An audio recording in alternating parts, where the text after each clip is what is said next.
আল্লাহ নবীর সাহাবী প্রশ্ন করেছেন, নবীজি বান্দা কখন আল্লাহর নিকটবর্তী হয়ে যায়? নবীজি বলেছেন, বান্দা যখন সেজদা দেয় তখন আল্লাহর বান্দার মাঝে কোনো হিজাব থাকে না। আল্লাহ পাকের নিকটবর্তী হয়ে যায় বান্দা যখন সেজদায় পড়ে যায়। ইসলামের মূল দাওয়াতটা হলো ফিতরাত অনুযায়ী দাওয়াত দেওয়া হয়েছে। মানুষ যেন মাথা নত করে, গোলামি করে। এজন্য আল্লাহ রাব্বুল আলামিন বলেছেন যে আমি মানুষ এবং জিনকে সৃষ্টি করেছি, তার কারণটাই হলো মা খালাকতুল জিন্না ওয়াল ইনসা ইল্লা লিয়াবুদুন।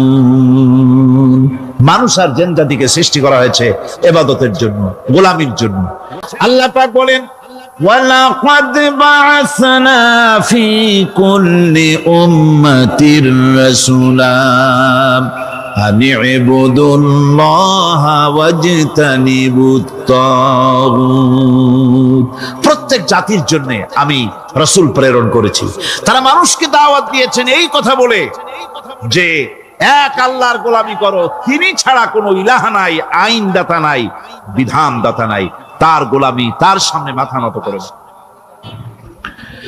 নামাজ হচ্ছে তাওহীদের অবশ্যম্ভাবী এক বহির্প্রকাশ। তাওহীদের জন্য তাওহীদবাদী মানুষ যারা, তাদেরকে নামাজ আদায় করতেই হবে। আকীদা বিশ্বাসের দিক থেকে তাওহীদ যদি হয় পুরা দ্বীনের মূল উৎস, তাহলে আমলের দিক থেকে নামাজ হচ্ছে পুরা দ্বীনের মূল ভিত্তি। নামাজ হচ্ছে আমলের মূল ভিত্তি। এর বাস্তবায়ন ছাড়া দ্বীন পূর্ণ হয় না। নামাজ মুমিনের কেবলমাত্র একটি উত্তম আমলই নয়, বরং নামাজ হচ্ছে ঈমানের মূল ভিত্তি। যার কাছে নামাজ নাই তার কাছে কিছুই নেই। রাসূল কারীম সাল্লাল্লাহু আলাইহি ওয়াসাল্লাম বলেছেন যে নামাজ যে ব্যক্তি পড়ে না, আল্লাহ পাকের সাথে তার কোনো সম্পর্ক বাকি থাকে না। কোরআনে কারীম বলছে, মুনিবিনা ইলাইহি ওয়াত্তাকুহু ওয়া আকিমুস সালাতা ওয়া লা তাকুনু মিনাল মুশরিকিন। তোমরা আল্লাহর দিকে রুজু হয়ে যাও এবং তাকে ভয় করে অন্যায় কাজ থেকে বিরত থাকো, আর নামাজ কায়েম করো, মুশরিকদের অন্তর্ভুক্ত হয়ে যেও না। নামাজ কায়েম করা, নামাজের আদেশ কোরআনে কারীমের মধ্যে আল্লাহ পাক বহু জায়গায় করেছেন। ঈমানের পর নামাজই হচ্ছে সবচেয়ে বড় জরুরি। একজন মানুষ ঈমান আনলো, ঈমান আনার সাথে সাথে তার প্রথম কাজ কি বলুন? বলেন, প্রথম কাজ কি? ফজরের নামাজের আগে একজন ইসলাম কবুল করলেন, তার প্রথম দায়িত্ব নামাজকে আদায় করে দেওয়া, ফজরের নামাজ পড়া। জোহরের আগে কেউ ঈমান আনলো, তার প্রথম দায়িত্ব জোহরের নামাজ আদায় করা। আসরের নামাজের আগে ঈমান এনেছে, তার প্রথম দায়িত্ব হলো আসরের নামাজ আদায় করা। তার মানে হলো ঈমান আনার পর একজন ঈমানদারের প্রথম দায়িত্ব হচ্ছে নামাজ। গুরুত্বপূর্ণ বিষয়, খুব ভালো করে শুনতে হবে, ইয়াদ রাখতে হবে প্রত্যেকটি মুসলমানের। এই নামাজ কি জিনিস, কেমনে আদায় করতে হবে, আদায় না করলে কি হবে, গুরুত্বপূর্ণ এই কথাগুলি প্রত্যেকের স্মরণ রাখতে হবে। কিয়ামতের দিন মানুষ যে জাহান্নামে যাবে, জাহান্নামের জন্য, জাহান্নামে যে সব কারণে যাবে তার মধ্যে বড় কারণ কালকে বলেছিলাম, দেখি মনে আছে নাকি? বড় কারণ কয়টা? কয়টা? আলহামদুলিল্লাহ মনে আছে। আল্লাহ রাব্বুল আলামিন বলেন, ইয়াতাসাআলুনা আনিল মুজরিমিন। কিয়ামতের দিন অপরাধীদেরকে জিজ্ঞেস করা হবে, মা সালাকাকুম ফি সাকার, জাহান্নামে কেন আসছো? জবাবে তারা বলবে, ক্বালু লাম নাকু মিনাল মুসাল্লিনা ওয়া লাম নাকু নুতঈমুল মিসকিন। নামাজ পড়ি নাই, আর এতিম মিসকিনদের খেতে দেই নাই, এই কারণেই জাহান্নামে এসেছি। কল নাউযুবিল্লাহ। নামাজ যারা পড়বে না জাহান্নামে যেতে হবে। কোথায় যেতে হবে? আকীদাগত দিক থেকে ঈমান হলো তাওহীদের স্বীকৃতি, আর আমলের দিক থেকে নামাজ হচ্ছে তাওহীদের বহির্প্রকাশ। আপনি মুসলমান তা প্রমাণ হবে নামাজ দিয়ে। নামাজহীন ঈমানের দাবি মূল্যহীন। যার নামাজ নাই তার ইমানের দাবি করার কোনো মূল্যই নেই। অনেক এরকম কথা বলে, হুজুর আমি মানুষটা নিতান্ত খারাপ না, যাই মনে করো, গ্রামে রাস্তা বানাইছি, ব্রিজ করে দিয়েছি, কালভার্ট করেছি, এতিম মিসকিনরে তাও মাঝে মধ্যে খাবার দেই, বিধবারে কাপড় চোপড় দেই, মানুষটা আমি নিতান্ত খারাপ না, তবে এই মাঝে মধ্যে একটু নামাজ পড়ি না, তাতে কি আমার ইমান নষ্ট হয়েছে নাকি? আমি বলি ভাই ইমানই তো নাই, নষ্ট হবে কি? ইমান থাকলে না নষ্ট হবে? ইমান নাই। সুতরাং একজন মুসলমান যদি নামাজ না পড়ে নিজেকে মুসলমান বলে দাবি করার কোন হক তার না, দাবি করার অধিকার না।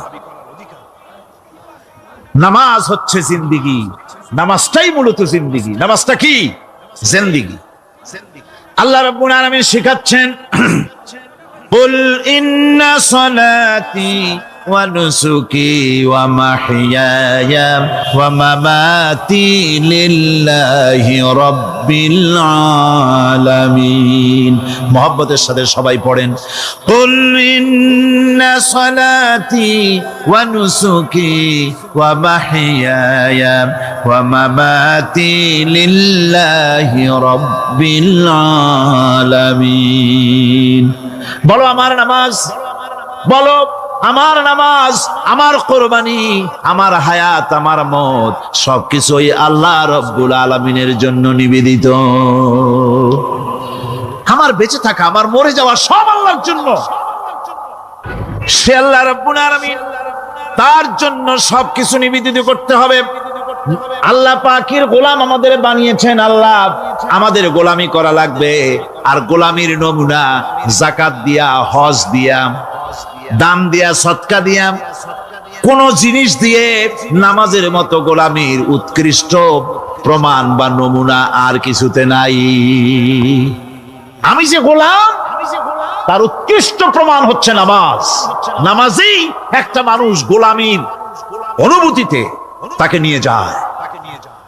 বাদশাহ হোক, মন্ত্রী হোক, পীর হোক, মৌলানা হোক, মুহাদ্দিস হোক, বড় লোক হোক, গরিব হোক, পুরুষ হোক, নারী হোক, যাই হোক, নামাজে দাঁড়াইলো, একেবারে কান্ডারে ধরিয়া, কানের কাছে হাত দিয়া, হাত দুটো বাঁধিয়া মাথা নিচের দিকে দিয়ে দাঁড়ায় গেল। কিসের মতো? আসামির মতো, গোলামের মতো। সুবহানাল্লাহ। এদিক ওদিক তাকাইতে পারবা না, চোখটা থাকবে সেজদা যেখানে দিবা সেখানে। তাকানো নিষেধ, সেজদার দিকে তাকা। এরপরে যখন রুকুতে গেলেন, গোলামের নমুনা হয়ে গেল। গোলামের এরকম মাথা নিচু করে থাকতে হয় প্রভুর সামনে। গেলেন রাজা, বাদশা, বড় লোক, সব অহংকার চূর্ণ হয়ে গেল। নাক আর কপাল দিয়া আমার মাবুদের দরবারে মাথাটা লাগাই দিলাম জমিনের উপরে। সুবহানাল্লাহ। আমি আমার ভাষায় বলি, আমি আমার ভাষায় কথাটা এভাবে বলি, এই জমিনটা যদি কাগজ হয় আর আমার নাকটার কপালটা যদি কলম হয়, তাহলে আমি যে গোলাম দৈনিক 5 বার আমার নাক আর কপাল দিয়া জমিন নামক কাগজের উপরে, দাস খতের উপরে দৈনিক 5 বার নাক আর কপাল দিয়া সই করে দেই, আল্লাহ আমি তোমার গোলাম, আর কারো গোলাম নই। আমি একমাত্র তোমার গোলাম।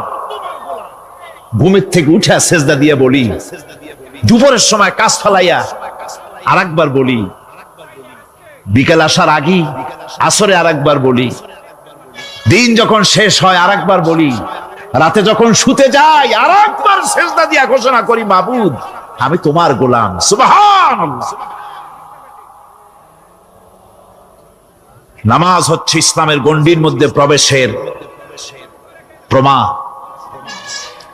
কোরআনে কারীম বলছে, ফাইন তাবু ওয়া আকামুস সালাতা ওয়া আতাউজ যাকাতা ফাইখওয়ানুকুম ফিদ্দীন। সূরা তওবা এসেছে। তারা যদি তওবা করে আর নামাজ কায়েম করে, যাকাত যদি আদায় করে, তাহলে এখন তোমাদের সে দ্বীনি ভাই, এখন ভাই হয়ে গেল। একটু আগে ছিল কাফের, মুশরিক এখন তোমার দ্বীনি ভাই। দ্বীনের গণ্ডির মধ্যে প্রবেশ করা, কলেমা পড়ার সাথে সাথেই নামাজ। নামাজ হচ্ছে দ্বীনের প্রধান গেট, দ্বীনের প্রধান তোরণ। দ্বীনের মধ্যে প্রবেশ করার জন্য এই গেট দিয়ে প্রবেশ করতে হবে। সুতরাং এই নামাজের এতই গুরুত্ব দেওয়া হয়েছে। ইসলাম যদি ক্ষমতায় আসে, আল্লাহ যেন এনে দেন, জোরে কোন আমিন। ইসলাম যদি ক্ষমতায় এসে যায়, রব্বুল আলামিন তাফসীরের মাহফিল, কোরআন সামনে নিয়ে আশা করে তোমার দরবারে দোয়া করি, এই বিশাল জনসমুদ্রের দোয়া কবুল করো মাবুদ গো, এই বাংলাদেশকে ইসলামের দেশ বানাইয়া দাও। দেশটা যদি ইসলামের হয়ে যায়, আইন যদি আল্লাহর হয়, শাসন যদি সৎ লোকেরা করে, রব্বুল আলামিন কোরআন শরীফে বলেন, তাহলে তারা 4টা কাজ করবে। আল্লাযীনা মাক্কান্নাহুম ফিল আরদ আকামুস সালাতা ওয়া আতাউজ যাকাত ওয়া আমারু বিল মা'রুফি ওয়া নাহাউ আনিল মুনকার। মুমিনেরা ক্ষমতায় এসে প্রথম যে কাজটা করবে, প্রথমে ক্ষমতা এসেই নামাজ বাধ্যতামূলক করবে। প্রথম কি? ওয়াজ নসিহতে অনুরোধ করা হবে না, বাবাজিরা আল্লাহর রাস্তায় নামাজটা পড়ে না। রেডিও এবং টেলিভিশনের মাধ্যমে রাষ্ট্রপ্রধান অর্ডার করে দিবেন, যারা আকেল বালিগ সকলের জন্য নামাজ বাধ্যতামূলক, নামাজ পড়তেই হবে। এটা অর্ডার। বেলা যখন 1টা বেজে যাবে, বেলা যখন 1টা বাজবে, সমস্ত মসজিদে আজান শুরু হয়ে যাবে। আজানের সাথে সাথে অফিস, আদালত, কল কারখানা, ক্ষেত খামার, শিক্ষাঙ্গন সব ডেডলক হয়ে যাবে। আধা ঘন্টার জন্য বন্ধ হয়ে যাবে। যারা মুসলমান অফিসে, কলেজে, ইউনিভার্সিটিতে, সর্বত্র তারা নামাজের জন্য প্রস্তুতি নেবেন। আধা ঘন্টার ভিতরে নামাজ আর খানা সেরে আবার কলেজ চলবে, বিশ্ববিদ্যালয় চলবে, কল চলবে, কারখানা চলবে, ক্যান্টনমেন্ট চলবে, সেক্রেটারিয়েট চলবে, সব আপন গতিতে চলতে থাকবে। আল্লাহর রহমত, বরকত আকাশ ফেরে নাজিল হয়ে যাবে। সুতরাং নামাজ বাধ্যতামূলক করে দেওয়া হলো। নামাজ বাধ্যতামূলক, সকলকে নামাজ পড়তে হবে। নামাজ হচ্ছে অপকর্মের প্রতিবন্ধক। নামাজ পড়লে অন্যায় কাজ থেকে বাঁচার পথ। অন্যায় থেকে বাঁচাই কিসে? নামাজ। আল্লাহ রাব্বুল আলামিন বলেন, উতলু মা উহিয়া ইলাইকা মিনাল কিতাবি ওয়া আকিমিস সালাম ইন্নাস সালাতা তানহা আনিল ফাহশাই ওয়াল মুনকার। হে নবী, এই কিতাব তেলাওয়াত করো, যা তোমার প্রতি অবতীর্ণ করা হয়েছে, এই কিতাব তেলাওয়াত করো আর নামাজকে প্রতিষ্ঠা করো। নিঃসন্দেহে নামাজ মানুষকে পাপাচার থেকে বাঁচায়া দেয়। অশ্লীলতা, পাপাচার থেকে মানুষকে বাঁচায় কে? জোরে চিল্লায় কোন কে? নামাজ। এই নামাজ মানুষকে অন্যায় কাজ থেকে বাঁচায় দেয়। নামাজ যে মানুষকে অন্যায় কাজ থেকে বাঁচায়, কেমনে বাঁচায়? আমরা যে নামাজ পড়ি, এই নামাজে তো আমাদেরকে অন্যায় কাজ থেকে বাঁচাইতে পারে না। নামাজি বহুত মানুষ আছে অন্যায় করে, করে কিনা? কোন না করে না? করে। নামাজি অথচ অন্যায় করে। আর আল্লাহ বলছেন নামাজিকে, নামাজ তাকে অশ্লীলতা থেকে ফিরায়। তাহলে কথা কারটা ঠিক? আল্লাহরটা। জোরে বলেন, কারটা ঠিক? অবশ্যই আমার আল্লাহর কথা হক। আমি ভুল করতেছি, আমি যেন কোথাও ভুল করতেছি, সামথিং ইজ রং, কোথাও যেন আমরা ভুল করে বসতেছি, সেই ভুলটা কি আমরা আবিষ্কার করতে চেষ্টা করবো ইনশাআল্লাহ। প্রথম যে কথাটা সেটা হচ্ছে যে আমরা যা নামাজে পড়ি আমরা তা বুঝি না। কথা ঠিক কিনা? আমি যদি এখন প্রশ্ন করি সামি আল্লাহু লিমান হামিদা অর্থ কি, কোন ফার্স্ট ডিভিশনে কয়েকটা লেটার নিয়ে ফেল করবেন এরকম লোক আছেন না নাই? সুবহান রাব্বিয়াল আলা অর্থ কি জানি না। সুবহান রাব্বিয়াল আযীমের অর্থ কি জানি না। দোয়া কুনুত অর্থ কি জানি না। তাশাহুদ অর্থ কি জানি না। সূরা ফাতিহার অর্থ কি জানি না। এমন কি উযুর মধ্যে কয়টা ফরজ তা অনেকের জানা নাই। উযু জানে না, নামাজ জানে না, তাকেই নামাজ কেমনে ফিরাবে অন্যায় কাজ থেকে। কথা বুঝতে পেরেছেন? নামাজে আল্লাহু আকবার বললাম, এরপরে সানা পড়লাম, তারপরে সূরা ফাতিহা পড়লাম। সূরা ফাতিহার ভিতরে যে সমস্ত কথাগুলি বললাম সেই কথাগুলি বুঝি না, কি বলেছি তাও জানি না। এরপরে সুবহান রাব্বিয়াল আলা বলেছি, সুবহান রাব্বিয়াল আযীম বলেছি, সামি আল্লাহু লিমান হামিদা বলেছি, অর্থ কি জানি না।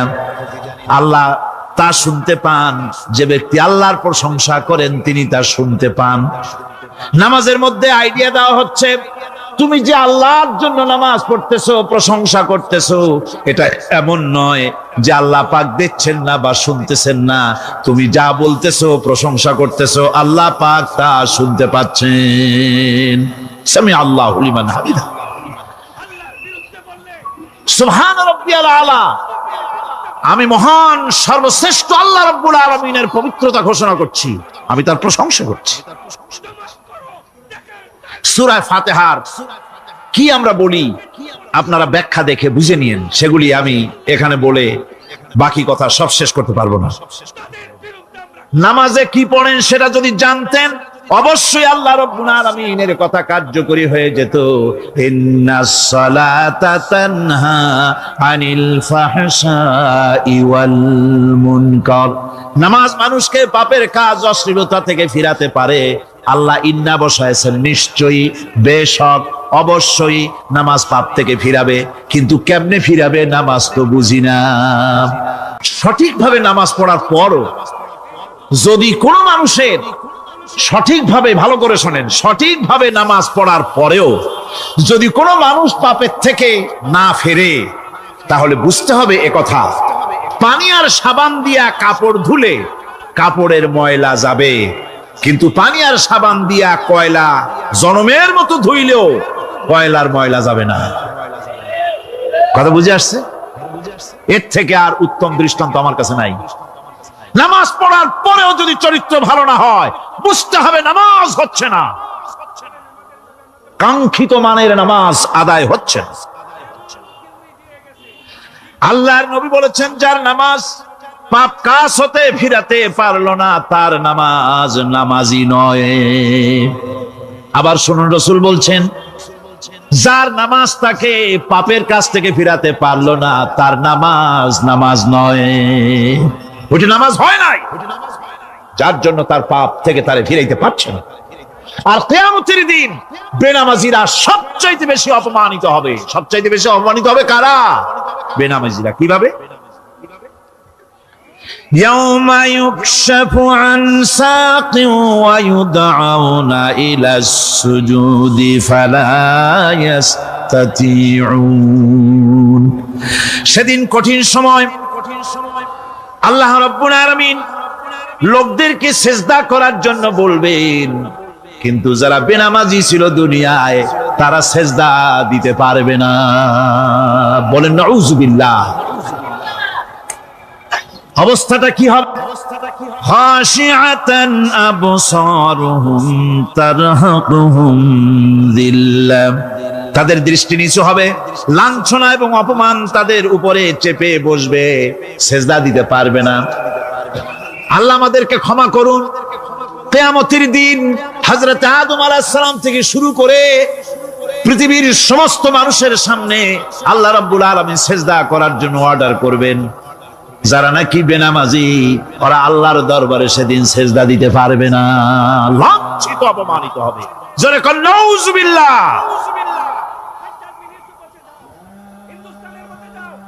নামাজ, মুমিনের নামাজ একরকম, মুনাফিকের নামাজ হলো আর এক রকম। মুনাফিকরাও নামাজ পড়ে, পড়ে কিনা কোন? মুনাফিকেরাও নামাজ পড়ে। মুনাফিকেরা যখন নামাজ পড়তে যায়, আল্লাহ রাব্বুল আলামিন বলতেছেন, ওয়া ইযা কামু ইলাস সালাতি কামু কুসালা। মুনাফিকরা যখন নামাজ পড়তে দাঁড়ায়, নামাজে আসে ঠিক তারা, কিন্তু নামাজের জন্য দাঁড়ায় খুব শৈথিল্য ভারে, শৈথিল্য ভাবে দাঁড়ায়, কাহিলি, সুস্তি, এ জায়গা চুলকায়, পায়জামা ধরে টান দেয়, টুপিটা ঘুরায়, এদিক ওদিক তাকায়। মুনাফিকের নামাজ দেখলেই ঠিক পাওয়া যায় যে বেটা মুনাফিক। এইভাবে সে দাঁড়ায়, তার নামাজটা কি জন্য? ইউরাউনান নাসা ওয়া লা ইয়াযকুরুনাল্লাহা ইল্লা কালিলা। তাদের নামাজ হচ্ছে মানুষকে দেখাবার নামাজ। নাউযুবিল্লাহ। দুনিয়া যদি কল্যাণ চাই, আখিরাতেও যদি কল্যাণ চাই, তাহলে এর জন্য কি করতে হবে? কি করতে হবে? আমার কথা নয়, আল্লাহ রাব্বুল আলামিনের কথা শুনুন।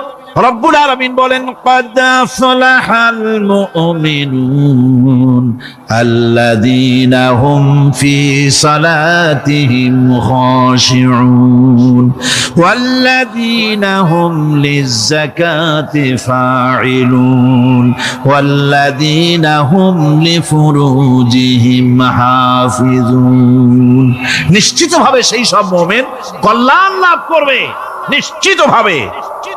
তারা হচ্ছে ওই সব লোক যারা নিজেদের নামাজ ভীতি মিশ্রিত বিনয় ভাবে, ভীতি মিশ্রিত অবস্থায় বিনয়ের সাথে যারা নামাজ আদায় করে, যারা বেহুদা কাজ থেকে বিরত থাকে, যারা যাকাতের পন্থায় কর্মতৎপর হয়, আর যারা নিজের লজ্জাস্থানকে হেফাজত করে।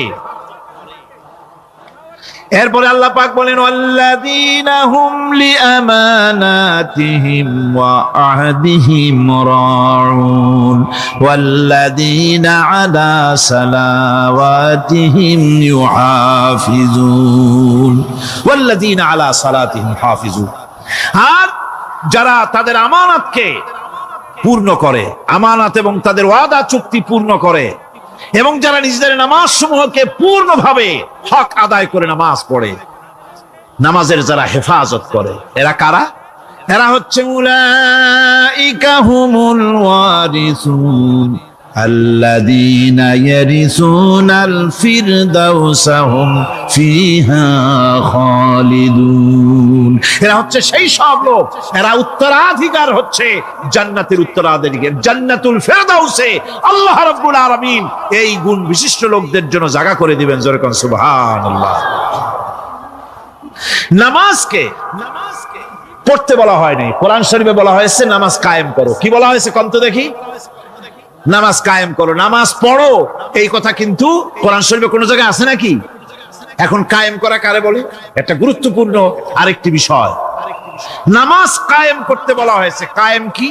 কায়েমটা হচ্ছে দৃষ্টান্ত স্বরূপ বলা যায় যে জিনিসটা সমাজে প্রতিষ্ঠিত আছে ওইটারে বলে কায়েম হওয়া, আর যেটা প্রতিষ্ঠিত নাই ওটা কায়েম নাই।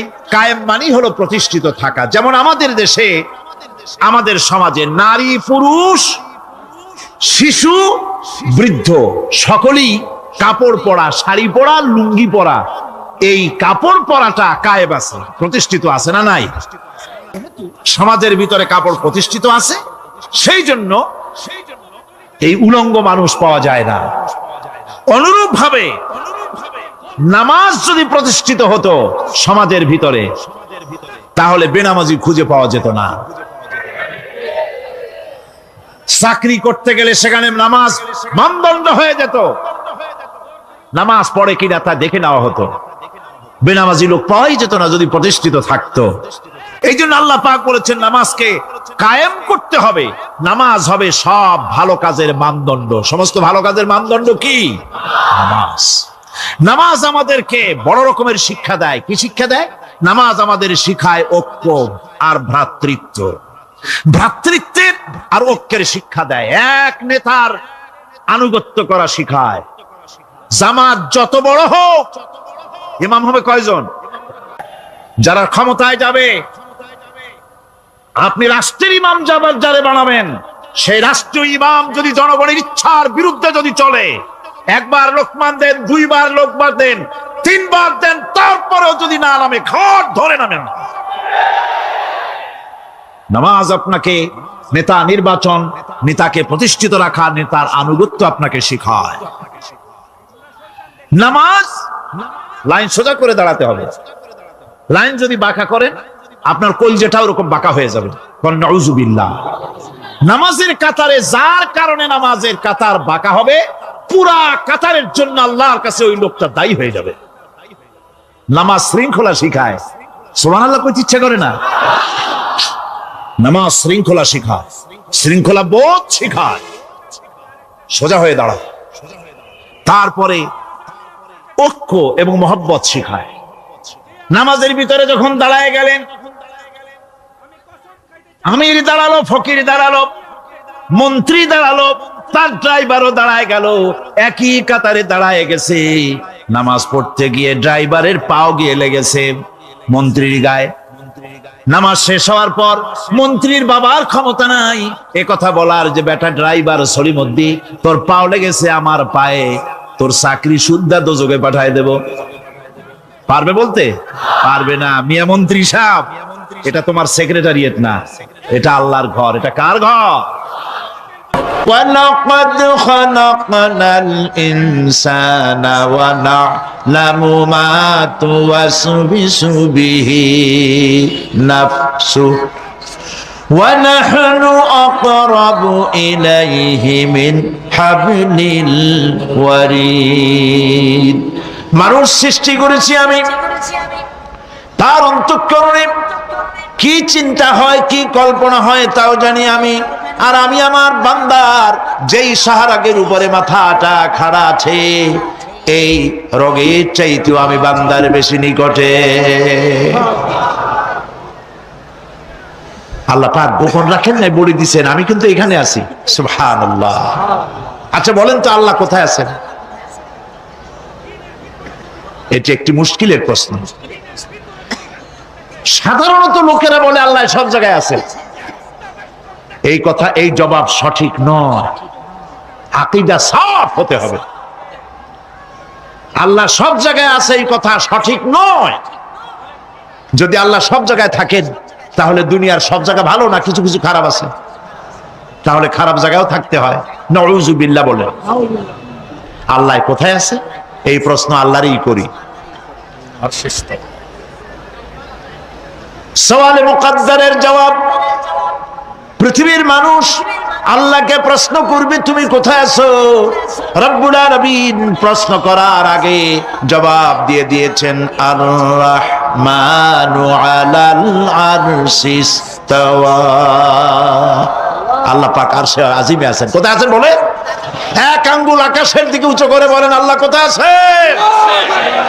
আরশে আজিমে আছেন। সুবহানাল্লাহ।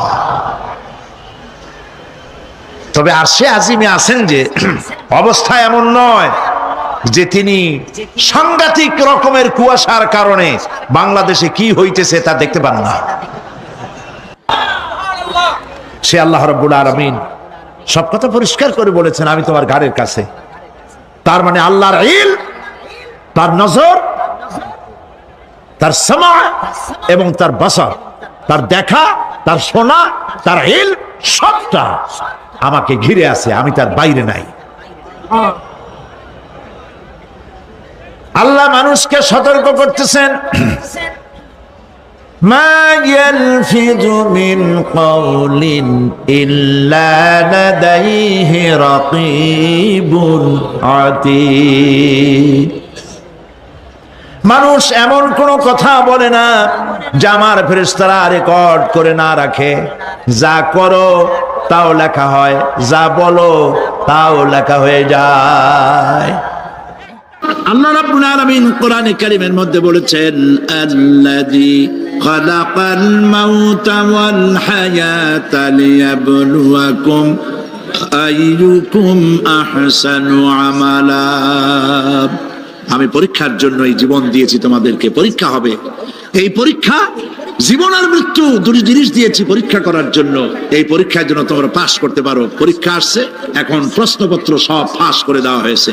প্রশ্নগুলি সঠিকভাবে আদায় করুন, প্রশ্নগুলি পড়ুন এবং জীবনটাকে সেইভাবে গড়ুন।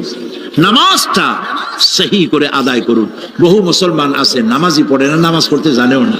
নবী করিম সাল্লাল্লাহু আলাইহি ওয়াসাল্লাম বলেছেন, সাল্লু কামা রাআইতুমুনি উসাল্লি। নামাজ পড়ো সেইভাবে যেভাবে আমাকে তোমরা পড়তে দেখো। সুবহানাল্লাহ।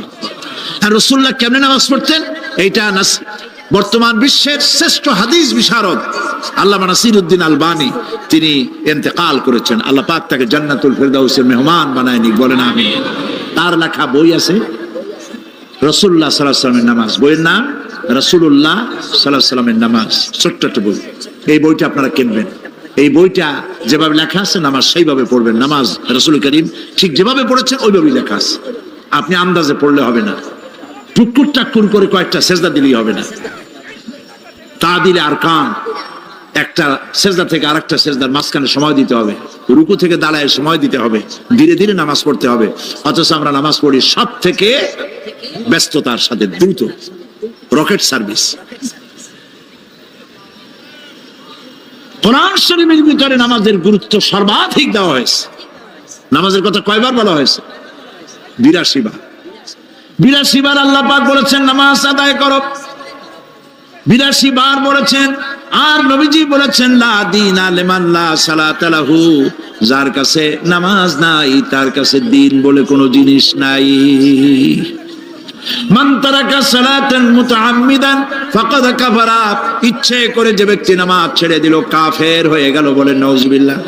কিয়ামতের দিন, বুখারী শরীফের হাদিস, আল্লাহ পাকের নবী বলেছেন কিয়ামতের দিন সর্বপ্রথম আল্লাহ জিজ্ঞেস করবেন বান্দা নামাজ পড়ছো কিনা। প্রথম প্রশ্ন কি বলেন? প্রথম প্রশ্ন কি? যার নামাজ কবুল তার সমস্ত নেক আমল মঞ্জুর, যার নামাজ কবুল হবে না কোনোটাই মঞ্জুর হবে না। কথা বুঝতে পেরেছেন? নামাজ সঠিকভাবে আদায় করতে হবে। সুতরাং কোরআন শরীফের মধ্যে আল্লাহ পাক সব কথা বলে দিয়েছেন। বিজ্ঞানের সাথে কিন্তু কোরআনের সংঘর্ষ নাই। অনেকে মনে করে যে বিজ্ঞান আর কোরআন এর মধ্যে বিরাট সংঘর্ষ। না, বিরাট সংঘর্ষ নয়, দুই একটা পয়েন্টে সংঘর্ষ থাকতে পারে। অধিকাংশ ব্যাপারই বিজ্ঞান, আমি মনে করি বিজ্ঞানের আবিষ্কার যত বাড়বে কোরআন বোঝা মানুষের জন্য তত সহজ হবে। এটা আমার ধারণা, এটা আমার ধারণা। বিজ্ঞানের সাথে দুই একটা পয়েন্টের উপরে সংঘর্ষ আছে, যেমন চন্দ্র এবং সূর্য সম্পর্কে, সৌরজগৎ সম্পর্কে Copernicus, Kepler, Galileo, Newton, Einstein মহাশূন্য সম্পর্কে যে সব বক্তব্য রেখেছেন, সেসব বক্তব্যের সাথে কোরআন শরীফের কিছুটা বৈপরীত্য রয়েছে। যেমন কেউ বলেছেন সূর্য ঘোরে, পৃথিবী স্থির, কেউ বলে সূর্যের চতুর্দিকে পৃথিবী ঘোরে, কেউ কয় চন্দ্র ঘোরে, কেউ কয় আমরা কি আর বসে থাকি, আমরাও ঘুরি। কিন্তু আসলে ঘোরেটাকে কে ঘোরে, এ ফয়সালা কে দেবে? কে দিবে বলুন তো? হ্যাঁ, ঠিক বলেছেন, আল্লাহই দিবেন, কারণ এগুলি সৃষ্টি করেছেন কে? এবার শুনুন, এই বিতর্কের মীমাংসা আল্লাহ পাক করছেন কোরআনে কারিমে বহু আগে।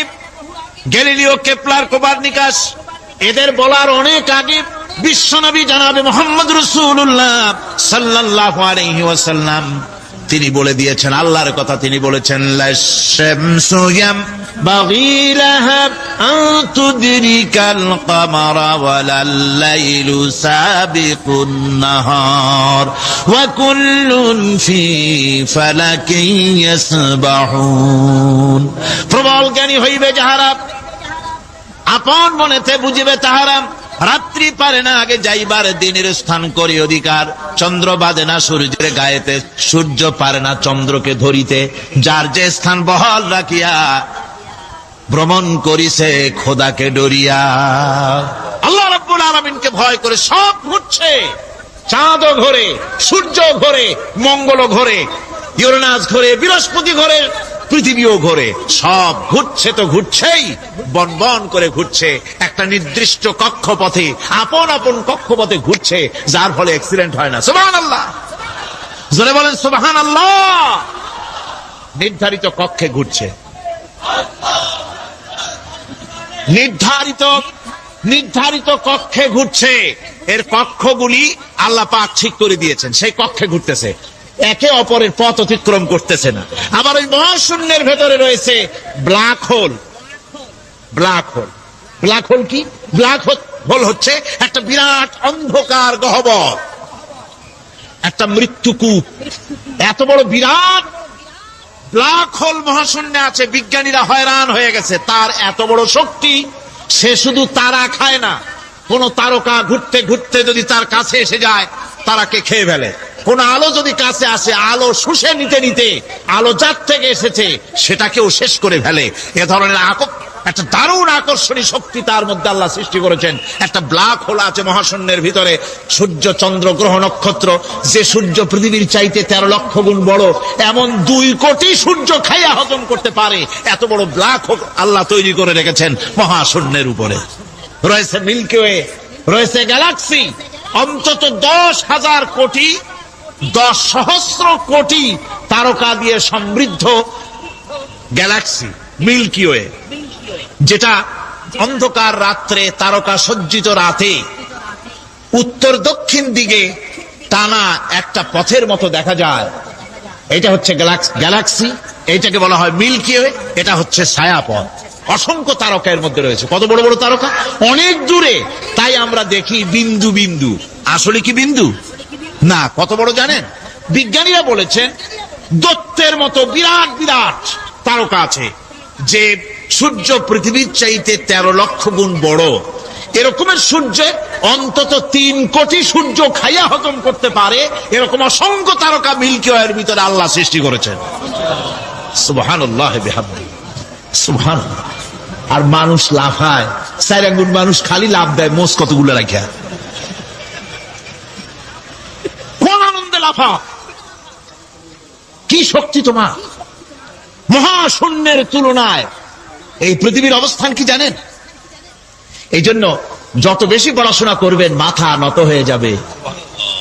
1997 সনের বাজেট বক্তৃতা যখন আমি করতেছিলাম, ডক্টর কুদরতে খোদা, নাম রাখছে কুদরতে খোদা, আসলে গজবে খোদা। এই লোকটি নাস্তিক, ইসলামের চূড়ান্ত দুশমন। তার প্রণীত শিক্ষা ব্যবস্থার যখন সমালোচনা করছিলাম, ট্রেজারি বেঞ্চ থেকে আমাকে বলা হলো রাজাকার। আমি আমার সমস্ত শক্তি একত্রিত করে বলেছিলাম, শুধুমাত্র হিন্দুস্তানের রাজাকারেরাই আমাকে রাজাকার বলতে পারে। আমি বলেছিলাম 1973 সন পর্যন্ত আমি বাংলাদেশের কোন রাজনৈতিক দলের নেতা এবং কর্মী ছিলাম না। আমি রাজাকার নই। আমাকে রাজাকার বলে যদি তাকেও প্রমাণ করতে না পারে, 10 কোটি টাকার মানহানি মামলা দায়ের করব। আমার এই বক্তব্য সারা দুনিয়া শুনেছে। পার্লামেন্টে আমার এই বক্তব্য রেকর্ড হয়ে আছে। সেদিন 3 শতাধিক পার্লামেন্ট মেম্বারের কেউ আমার চ্যালেঞ্জ গ্রহণ করেন নাই। যে কোনো ব্যক্তি পার্লামেন্টে গিয়ে আমার বক্তৃতা দেখে আসতে পারেন। এরপরে 1997 সনের 7ই অক্টোবর দৈনিক জনকণ্ঠ পত্রিকা যখন আমার বিরুদ্ধে লিখলো, সেই পত্রিকায় সাইদির ওপেন চ্যালেঞ্জ 8ম পাতা, 1997 7ই অক্টোবর, এত বড় 2 কলমে হেডিং। সেখানে আমি বলেছি, বাংলাদেশের সকল সাংবাদিক, গোয়েন্দা বিভাগ, বাংলাদেশের সকল বুদ্ধিজীবীকে আমি আমার পিরোজপুরে আমন্ত্রণ করছি।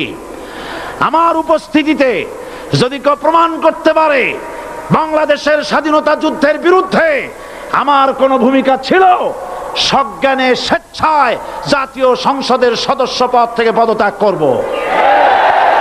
3 বছর পার হয়ে গেছে, আজ পর্যন্ত কেউ এই চ্যালেঞ্জের মোকাবেলা করে নাই। সুতরাং আমাকে যারা রাজাকার বলবে, তারা পিতৃ পরিচয়হীন অবৈধ সন্তান। 1971 সনের, শোনো মুসলমানেরা, 1971 সনের কোন কাদা সাইদির গায়ে লাগে নাই। আমাকে রাজাকার বলে জনগণ থেকে বিচ্ছিন্ন করবা, জনগণ থেকে আমারে বিচ্ছিন্ন করা যাবে না। কারণ এই জনগণ আমার জন্য আসে না, এই জনগণ আসে আল্লাহর কোরআনের জন্য।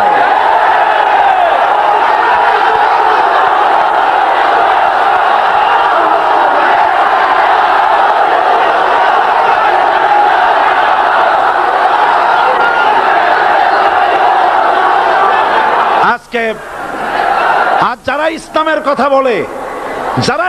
কথা বলে, তারাই রাজাকার, তারাই মৌলবাদী। মৌলবাদী বললে আমরা অসন্তুষ্ট হই না, কারণ মৌলবাদী শব্দটা আসছে মূল থেকে। মৌল শব্দ এসেছে মূল থেকে। মূলবাদী তার মানে যারা মূলে আছে। মূল হলো কোরআন, মূল হলো হাদিস, মূল হলেন আল্লাহ, মূল হলেন আল্লাহ রসুল। আমরা আছি মূলে। এখন বলেন তো, মূলের শক্তি বেশি না আগার শক্তি বেশি? আমাদের যারা মৌলবাদী বলে ওরা হলো আগাবাদী। মূলে আছে কত কোটি? 12 কোটি। মূলে আছে কত কোটি? আর আমাদের যারা মৌলবাদী বলে ওই থাকো গাছের আগায়, আমরা মূলে। লাফালাফি বেশি করবা না, 12 কোটিতে গাছের গোড়া আসতে নানা দেবে, মামু বাড়ি দিল্লি গিয়ে পড়বা, বাংলার জমিনে জায়গা হবে না।